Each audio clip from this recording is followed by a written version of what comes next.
Mga igsuon, mga anak sa Dios. Usa ka pangutana nga kanunay gihisgutan sa mga biblical scholars mao kini. Kinsa man jud ang giingon nga inahan o mga igsuon ni Jesus sa ebanghelyo? Ang tubag mao nga ang inahan klaro nga si Maria. Apan ang mga igsuon dili literal nga biological nga mga igsuon.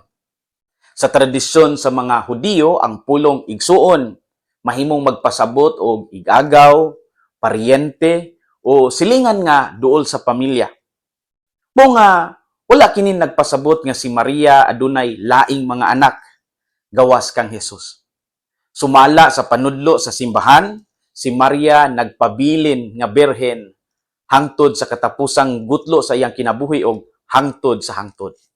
Busa kining atong ebanghelyo wala magkamino sa pagkainahan ni Maria kundi nagpalapad sa konsepto sa pamilya.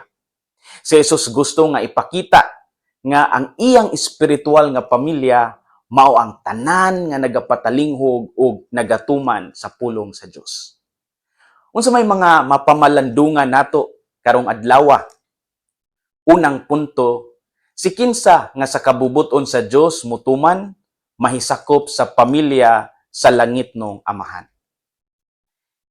Si Jesus nag-ingon, "My mother and my brothers are those who hear the word of God and do it." Luke 8:21. Ang akong inahan ug ang akong mga igsuon mao ang nagapatalinghog sa pulong sa Dios ug nagabuhat niini.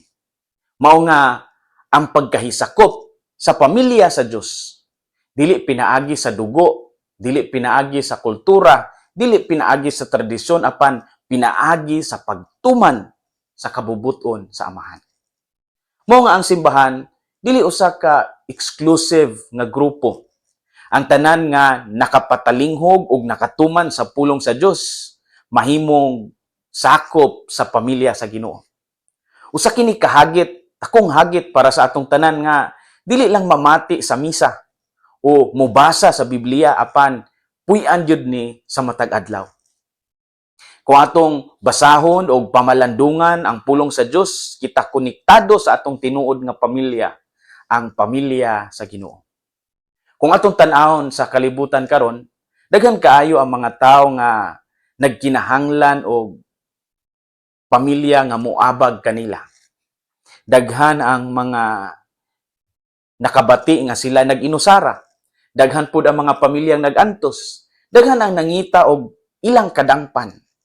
Kung kita mahimong pamilya sa Dios, mao kini ang katumanan sa giingon ni Jesus. Kita mahimong igsuon sa uban pinaagi sa pag-alagad ug paghigugma nga walay pagpili. Busa, ang una natong hagit mo ang pagpuyo isip spiritual nga pamilya diya sa pagtuman sa kabubuton sa Dios. Dili lang sa pagsulti nga kita Kristiyanos, kita binunyagan, kundi sa pagbuhat nga makita sa uban ang kamatuoran. Ang pagpuyo sa pulong sa Dios mao ang makapakita nga kita gyud anak sa amahan o igsuon ni Kristo. Si kinsa nga sa kabubuton sa Dios mutuman mahisakop sa pamilya sa langit nung amahan.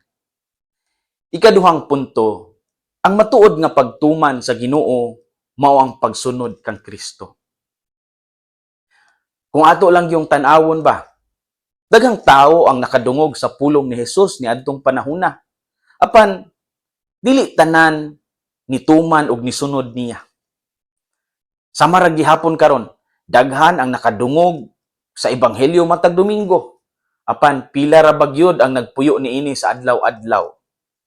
Mao ni ang pasidaan ni Jesus. Ang pagkaigsuon ug pagkainahan espiritual dili lang sa pagpaminaw apan sa pagtuman. Ang pagtuo nga walay buhat, patay. Ug ang pagpaminaw nga walay buhat, walay kapuslanan. Mao nga kita gitawag nga ipakita ang pulong pinaagi sa atong mga binuhatan. Ipakita ang pulong sa Dios sa konkreto nga pag-agi. Ang pagtabang sa kabus, sa pagpasaylo sa mga nakasala kanato, sa pagkamatinud-anon sa trabaho, ug sa pag-atiman sa atong pamilya. Kini mga pipila lamang sa mga paagi nga makita sa uban nga buhi ang pulong sa Dios sa atong kinabuhi. Ang matuod nga pagtuman sa Ginoo mao ang pagsunod kang Kristo. Story time. Karon atong gisaulog ang pista ni San Pio. Unaila nato nga Padre Pio. Siya usa ka pari nga Cappuccino nga nailhan tungod sa iyang pagka mapaubsanon o sa iyang stigmata. Ang mga samad ni Kristo nga makita usab sa iyang lawas.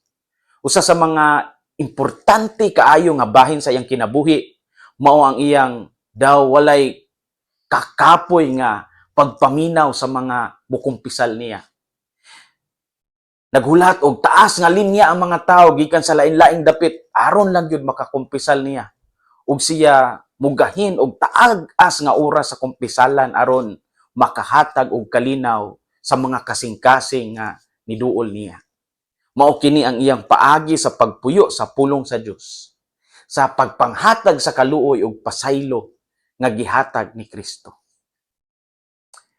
Mga igsuon, mga anak sa Dios. Ang inahan ug ang igsuon ni Jesus nga giingon sa ebanghelyo wala nagpasabot og limitasyon sa dugo o relasyon sa panimalay. Giablihan kini ni Jesus ngadto sa tanan nga nagapuyo sa pulong sa Dios. Mao nga kita nga nagatuo og nagatuman mahimong usa ka pamilya uban sa Ginoo.